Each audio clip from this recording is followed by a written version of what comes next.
Hello, everyone, and welcome to Ryan's Football Talk. As you might figure, my name is Ryan, and I'm here to talk about football. So, first of all, I just want to say welcome to the third season of this channel, the third NFL season. I've been doing this. I started this in the 2017 to 2018 NFL season. As you can see on my logo, established 2017. And I just developed this channel out of a pure passion for football. I love being around it, love watching it. Huge NFL fan. I hope you guys are too, because if you are, you have certainly come to the right place. This video is a big video. It is my 2019 to 2020 season division winner predictions. I know in past years I've done my division winners and Super Bowl predictions all together, but in this video, in this season, I decided to split them up just for time purposes. So, without further ado, let's just predict the NFC North. Now, the NFC North is a division with a lot of great teams, a lot of talent, very good quarterbacking division. The Bears won it last year with a 12-4 record. You know, I look here, I see a division that can definitely go multiple ways, but I'm going to go with a little bit of a surprise here. I have got the Minnesota Vikings winning the NFC North this upcoming season. Now you're probably saying, wait, why? Well, I'm going to tell you why. First of all, you look, okay, I know people have doubts about Kirk Cousins, but hear me out. The guy played behind a poor offensive line last year, and he still was able to do okay. They drafted Garrett Bradbury in the first round to help improve that offensive line, and that offensive line is going to be better. Kirk Cousins has one of the more underrated receiving corps in the NFL, in my opinion. You got Stephon Diggs, Adam Thielen. Kyle Rudolph staying in Minnesota is huge. So really just a great opportunity for Kirk Cousins to reach his full potential, because a lot of people think that we've seen the best Kirk Cousins will ever see. I don't think we have seen the best Kirk Cousins will ever see. I think with an improved offensive line, a healthy Dalvin Cook, and really a great defense to back him up, I think Minnesota has a top 5 defense in the NFL. Just look at guys like Danielle Hunter. They were able to keep Anthony Barr. Then you got Harrison Smith and, of course, Xavier Rhodes, or Rhodes closed, back in the secondary. Minnesota's just the most complete team in the NFC North. Their defense is right about the same with the Chicago Bears, but their offense is just a significant amount better, and that is why they will win the NFC North. Give me the Vikings to be NFC North champions this year. NFC East. I don't know if this is just me, but the NFC East always seems like a very hard division to predict. It's just year in and year out, there's surprises, plot twists, whatever. I don't know. I certainly think it's hard to predict this year, and I think you can make a solid case for 3 teams on this screen right here. Sorry, Giants, but I don't think this is your year, and I don't think many people do. But your time will come. But really, I see the 3 teams, Dallas, Philly, and Washington. If you come up to me with saying any 3 of those teams are going to win the NFC East, I'll at least, I mean, I have my opinion, but I'll at least be able to say, okay, I see where you're coming from. But I'm going to go with another one that may shock you a little bit. I've got the Washington Redskins winning the NFC East. Remember, the NFC East is always very hard to predict, so that there's a good chance that my opinion could be wrong, your opinion could be wrong, but I actually feel that this is going to be one of those surprise sleeper teams the Redskins are this year. I think the Redskins are a sleeper. Watch out for them. I love Dwayne Haskins. He was one of my favorite prospects in the entire draft. I fully believe, and I have fully always believed for as long as I followed the 2019 draft prospects, that Dwayne Haskins out of Ohio State was and is the best quarterback of that draft class. I think he's going to prove it, and I really think that we are going to see him grow. I think Dwayne Haskins will have a chance to play early. You know, I think he'll be able to beat out Case Keenum for that starting job. And really just, I love his arm strength, his accuracy. He was 3rd in Heisman voting in 2018 this past year. This is just a guy with tons of potential. And I know Washington's receiving corps isn't great, but when their backfield is healthy with Adrian Peterson, Darius Geis, a rookie last year who missed his whole year due to injury. And then the new rookie this year, Bryce Love out of Stanford, who's also coming out of injury. So when that Redskins backfield gets healthy and Dwayne Haskins gets on the field, watch out. This team could surprise you, and they'll surprise a lot of people and win the NFC East. NFC South. I'm not going to spend as much time talking about the NFC South, because I really think that this is one of the easier divisions to predict, because if you ask me to put a lock, meaning what out of all the NFC divisions, which one do you feel most confident about? I feel most confident about this one. I feel most confident in saying that the New Orleans Saints will win the NFC South. The NFC South is a division that I think the Saints are clearly the best team in. You look at their offense. These three guys pictured on your screen: Drew Brees, Michael Thomas, Alvin Kamara. I really think they are all top 5 players at what they do at their positions, and I really don't think there's much of an argument against that. If you do disagree, feel free to comment below and make your case. Although I really think the Saints have one of the best offenses in the NFL, and it's not just these guys; it's the offensive line too. Ryan Ramczyk, young guy who's doing some good things. They drafted Eric McCoy to replace Max Unger, who recently retired. So really, just a great job by the Saints of kind of getting to that next level. They've been so close in previous years, back-to-back heartbreaking ends to their season. 2 years ago, the Minnesota Miracle, and last year, of course, the controversial ending in the NFC Championship game. But really, this Saints team is going to be right back in the mix. I apologize for my screen difficulties. First video of the season, no one's perfect. But you get the idea of what I'm saying. New Orleans is just one of those elite NFC contenders. The pictures will hopefully be back up momentarily. Expect the Saints to be in contention for the NFC South at a first-round bye, and possibly further as we go into January. Saints are easily the best team in the NFC South. Now the NFC West. What an interesting division. You got the first overall pick, Kyler Murray, Jimmy Garoppolo, who we haven't seen in years due to injury, Russell Wilson, who just got a big, huge contract extension, and then the defending NFC champs, who just had a great year and then came out flat in the Super Bowl. It's really a very interesting division. But, I think that you could definitely make a case for those bottom 2 teams, and even the 49ers. Arizona, I don't think yet. But, the team I've got winning is one of the most complete teams in the NFC. The Los Angeles Rams will win the NFC West. Look at what they did last year. They scored a lot of points. Their offense was great. Jared Goff took a huge step. And really, look, just Jared Goff went with something like, 0-7 in his rookie year. And then just last year, he was playing in the Super Bowl. So that's why I just get so confused when people are just so short. They're just so short-leashed, and they feel like, one bad year, you're done. I just feel like these quarterbacks need to be given time to grow, and players all across the gridiron need to, because it's just not fair to judge a player after 1 year, especially when they're not put into a situation where they're expected to contend. So kudos to Jared Goff for bouncing back. He's going to be a great quarterback. Sean McVay is a great young coach. I know he might have gotten out-prepared for Super Bowl 53, but he's going to bounce back. Cooper Kupp is healthy, and the Rams have probably the most. I know I said Minnesota was one of the most, but the Rams probably have the most underrated receiving core in the game.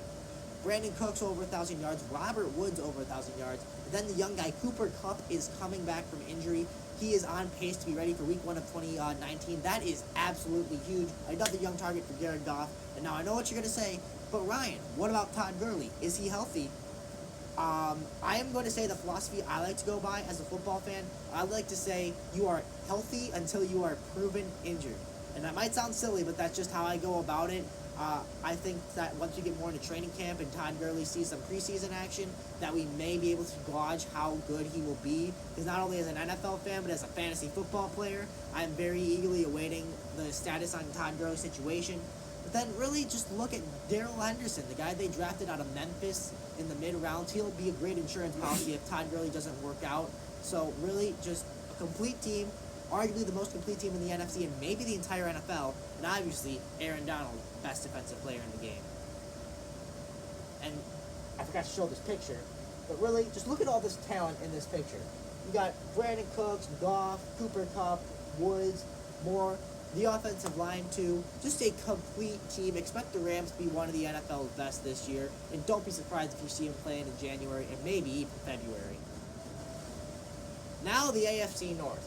I'm sure you've heard the Browns. Everyone is high on the Browns, and I really think that that's justified. I remember looking at my phone and seeing that the Browns traded for Odell Beckham Jr. and I was like, what? I had to look at it twice. I pinched myself. Am I dreaming? Because I just couldn't believe it that happened. And then I looked at the Instagram post that I saw, and I'm like, all right, is this the actual NFL or is this a meme page? But it was the actual NFL, and I was shocked.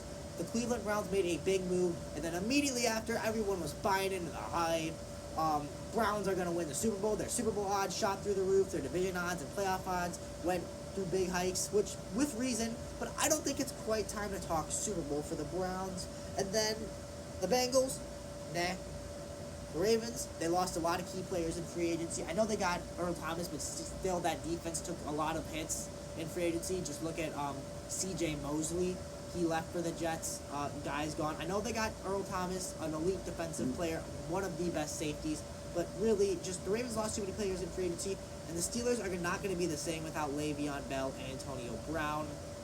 Nothing against Juju and James Conner, but I just don't think they're going to be able to replicate the same offensive firepower. So I am buying into the hype to an extent. I do believe the Cleveland Browns will win the AFC North. Do I think that they are ready for a Super Bowl run? Not yet.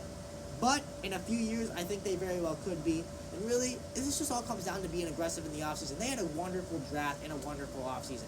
They got Greedy Williams in the 49th overall in the second round. That is a huge steal. I had him as my top-rated cornerback, the guy out of LSU. And also, Mac Wilson, the linebacker out of Alabama, fell to the 5th round, and I had a second-round grade on him.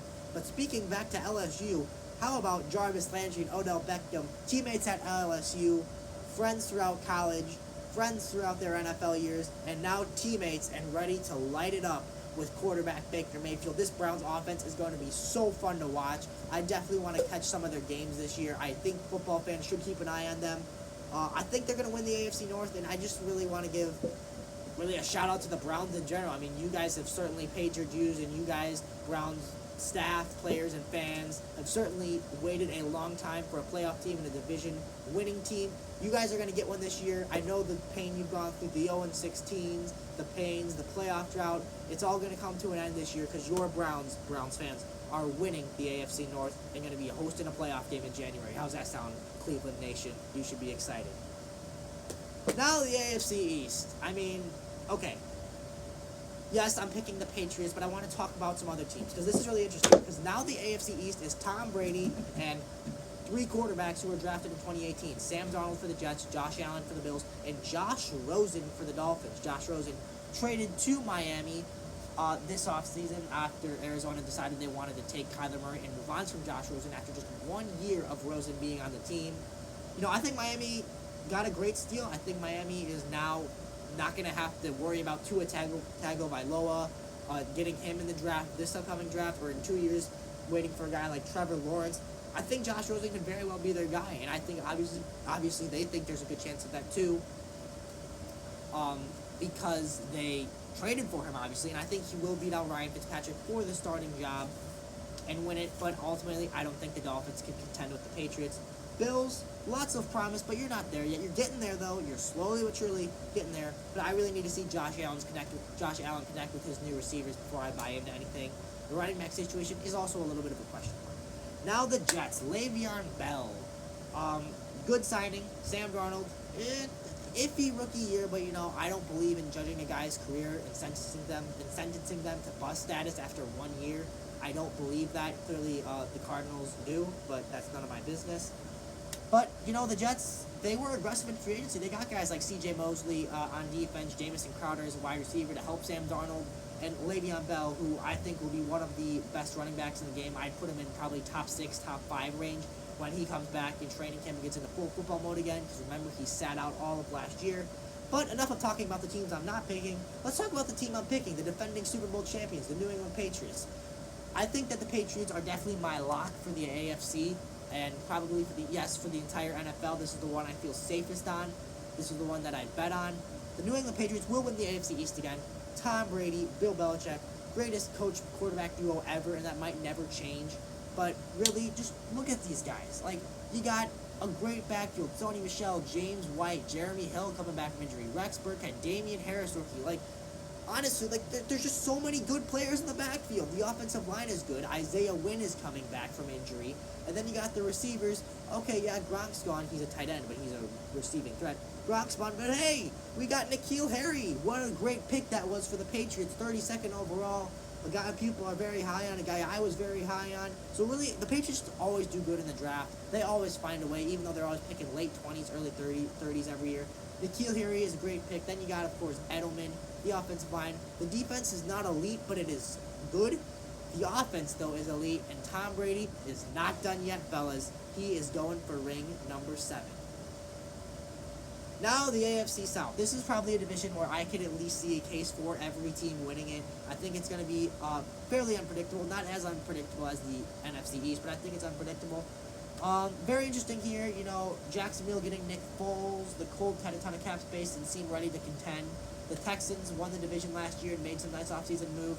I am going with the Houston Texans to win the AFC South for the second straight year. Why not? Why the Texans, not the Colts? You know, I just think the Texans, they won it last year, and they will be able to barely eke it out again. I think it might come down to Week 17, and the two games the Texans and the Colts play against each other will prove to be huge when it's all said and done. Really, I just look at Deshaun Watson. He was sacked 62 times last year. 62, that's insane. Surprised the guy's still able to stand upright. And it even got so bad where one time his lungs were so damaged that he couldn't even fly to a game in Jacksonville. He had to take a bus because if he flew, they thought there was a risk of lung damage due to how much he's been taking hit. But good news, Deshaun. It's only going to get easier from here because your team drafted Titus Howard and Max Sharping in the draft, two guys who should develop into solid offensive tackles somewhere down the road. And then you got Matt Cleveland for agency, but really, Houston's wide receiving core. You know about DeAndre Hopkins. You know he's 99 overall in 9. You know he's the best receiver in the game. You know he didn't drop a pass. But how about Will Fuller? That guy, number 15. Let's talk about him. He was injured last year, but once he is healthy, he's going to make defenses go crazy because now the attention's going to be divided between Hopkins and Fuller. Not just them. Kiki Cutie, the rookie last year, will be heading into his second year, 4th round pick in 2018. Really just a great asset out of the slot for Deshaun Watson. He battled a hamstring injury all year, but I think that if he's healthy, he'll be able to do crazy good things. So give me Houston. I mean, you know about their defense. You know about J.J. Watt, Jadeveon Clowney, and all those guys, Whitney Merciless, and second-round pick Lonnie Johnson in the back end. They are just a complete team. They have talent everywhere. Is the offensive line a weak spot? Sure. Is Lamar Miller slowing down? Sure. But they're a very complete team with a very good quarterback, one of the best young quarterbacks in the game, the best receiver in the game, and one of the best defenses in the game. Houston will win the AFC South game. The AFC West. Very, very talented division all around. But I'm going with the Kansas City Chiefs. And mainly this is why the Kansas City Chiefs had a wonderful offense last year. They were scoring points. Patrick Mahomes was throwing touchdowns. He could probably do it with his eyes closed. You know what I mean. He did the no-look pass thing, looking this way, hit his receiver this way. Patrick Mahomes won the MVP last year, and he deserved every dang bit of that award because he was an outstanding player. His first full season playing, he was drafted 10th overall in 2017 after the Chiefs traded up for him. Just a great, great player. But it's not just Mahomes. It's Travis Kelce. It's the offensive line. It's that defense, which last year, the defense probably was the reason Kansas City did not make it to the Super Bowl last year. But this year, I think that improvements to that defense, trading for Frank Clark was a huge move that they needed because they lost guys like Dee Ford and Justin Houston. But really, they gave up a haul for Frank Clark, but I think in the end it could be worth it because Frank Clark is a great edge rusher who should prove to be very helpful for a defense that needs an infusion of talent that didn't have it. And if the Chiefs' defense was just a little better, maybe they are the defending Super Bowl champions right now. But, you know, not time to play what if. This video is already running a little long, I feel like, so I'm going to hurry up. But Tyrann Mathieu, one of the, if not the best safety in the game, is coming to Kansas City. I still have some concerns about their secondary, but, you know, I think that Patrick Mahomes and that offense is just so good that even if their defense gives up 28, 30 points, that you still have a good shot of winning because Mahomes is going to produce. I know there's some questions about Tyreek Hill. Is he going to be suspended? As of right now, he's not, and, I mean, you're not suspended until you are, so I'm just going to assume that he won't be suspended. But even if he is, you got second-round pick Nico Hardman, Sammy Watkins, veteran wide receiver who could definitely have a bounce-back year with Patrick Mahomes. But really, just this Chiefs offense is just too dang good for any team to stop them. They just score so many points. Like, honestly, I don't see any of these other teams catching up to them. The Chiefs are just going to score their way to an AFC West title. And will their defense have some slumps? You bet, but the consistency on the offense will allow the Kansas City Chiefs to win the AFC West. Now, really, one of the best quarterbacks right now is obviously Patrick Mahomes. So he's just going to be able to do it. He is a great player. His arm count is right there. You see him right there. I think he's going to have a great chance to duplicate his success. He very well could throw for 50 touchdown passes again, and he will lead the Chiefs into being a contender in the AFC again. So, there you have it. I have got my division predictions done. I usually like to get them done in mid-July. This is about the time of year I usually do it. So there you have it. My division predictions are posted and out there. Whether you agree, disagree, or whatever you want to say it in the comments below. Like, subscribe. Thank you guys for watching. Really, as I head into my third year for this, I just want to say this is my third NFL season doing this. It's been about 2 calendar years since I started it. So really, I just want to say thank you to all the people who viewed, liked, subscribed, turned on notifications, and really it just means a lot to me because I created this channel out of pure passion. So I appreciate the support, and the just the continued motivation to just talk about football. And one of the things I love, if you don't know this, if this is your first time watching me, I love interacting with people in the comments and hearing what they have to say. I don't care if you think I'm crazy, you think all of these picks were dumb. I want to hear it. I want to talk football with you guys in the comments. So please leave your thoughts below. Like, subscribe, all that good stuff. You know the drill. I'm excited. Football's almost back. Training camp's just around the corner. Hang in there. Enjoy the rest of your day. And we will see you in the next video.